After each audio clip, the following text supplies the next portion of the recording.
Você sabe quais são as tendências de futuro para a educação?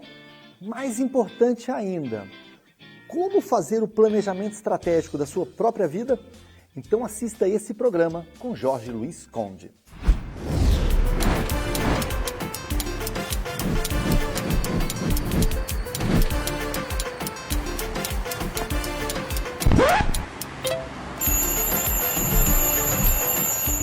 Ele é jornalista profissional e já passou pelas mais diferentes mídias, radiofônicas, televisônicas, internetônicas, cacofônicas e supersônicas.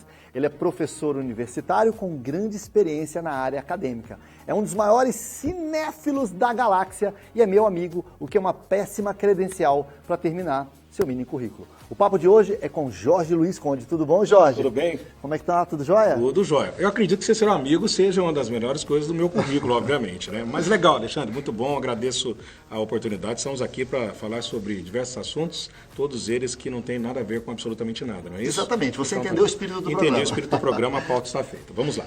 Jorge, eu sei que você está no meio universitário há zilhões de anos e a gente testemunhou muitas transformações no mundo nesses últimos anos, né? E uma delas, obviamente, essas transformações impactam tecnologia, impactam sociedade, impactam o mundo do ensino. Nesses anos que você está em sala de aula, quais foram as maiores transformações que você testemunhou? Bom, eu sou professor universitário desde 2005.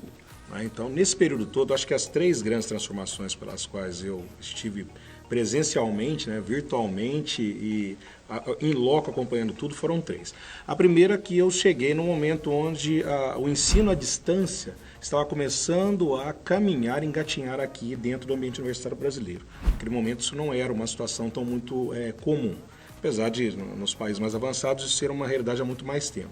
Então, eu cheguei no momento onde as pessoas estavam discutindo o seguinte: qual era a diferença entre você estar presencialmente lecionando e, às vezes, atrás de uma câmera, dentro de uma estrutura de estúdio, alguma coisa assim. Naquele momento, se você se recordar, a nossa internet era muito mais lenta do que hoje, então essa foi a grande discussão. Começou a verificar essa situação. A segunda modificação foi a partir do momento onde se começou a convencionar o estudo relacionado à metodologia ativa de ensino e a metodologia passiva de ensino. Metodologias ativas são todas aquelas onde o aluno é protagonista através de uma ferramenta específica ou uma metodologia clara para isso. Metodologia passiva é aquela que nós usamos desde que a escola é escola. Tem um professor frente a um quadro, que pode ser negro, como era antigamente, verde, branco, né? Hoje você coloca isso das várias cores, hoje tem até as lousas mágicas, né? E ele tem uma série de alunos no sistema fordiano de linha de produção. Todo mundo um atrás do outro, bonitinho na sala, e ele se portava como a pessoa que detentia todo o saber dentro daquele espaço.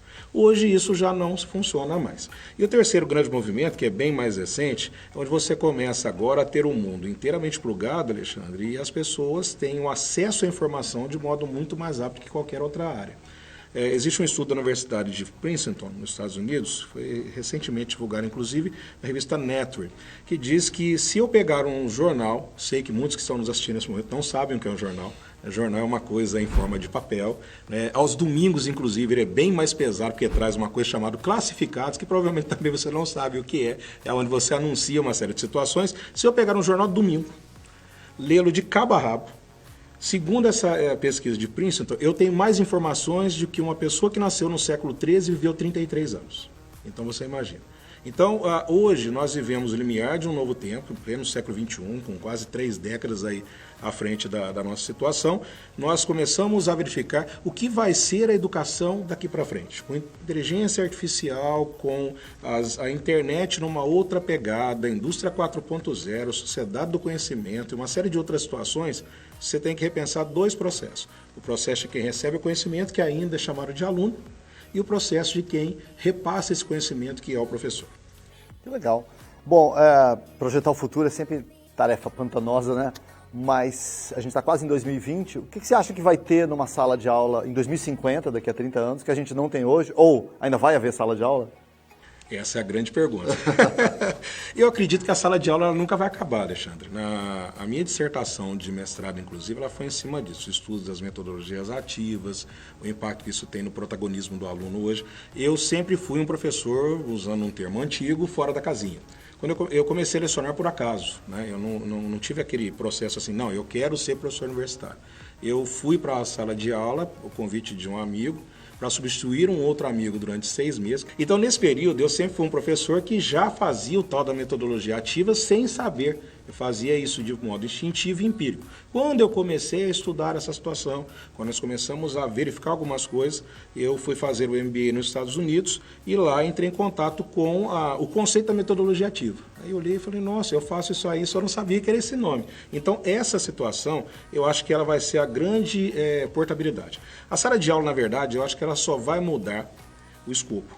Porque sala de aula, ela pode ser em qualquer lugar hoje. Na Atenas antiga, em Roma, Você a sala de aula era uma praça, era um local que pensadores se reuniam. Sócrates se reunia a galera em qualquer lugar. Então, eu acho que nós estamos, como eu disse para você anteriormente, nós estamos voltando a esse princípio de ter o conhecimento em qualquer situação. Então, a sala de aula, talvez do futuro, ela seja um pouco mais tecnológica do que nós temos hoje. E quando eu falo tecnologia, não é só você ter projetores, lousas que acessam internet ou uma série de programas diferentes. Eu acho que o grande princípio vai ser que a sala vai ser o modo de entrada para o conhecimento. E aí, como isso vai ser colocado, eu não saberia precisar, eu acho que ninguém sabe. O que nós temos visto hoje são diversos formatos diferentes de salas. Né? O MIT, por exemplo, criou lá a famosa sala das aprendizagens ativas e tudo mais. Você tem alguns modelos no Oriente, principalmente, onde em vez de carteira, você tem puff, a pessoa sentar, a pessoa fica em posição de yoga, alguma coisa assim. O conhecimento está facilitado. Talvez em 2050 o que vai nos diferenciar é que o ser humano também dessa geração, ele vai ter um outro modo de cognição.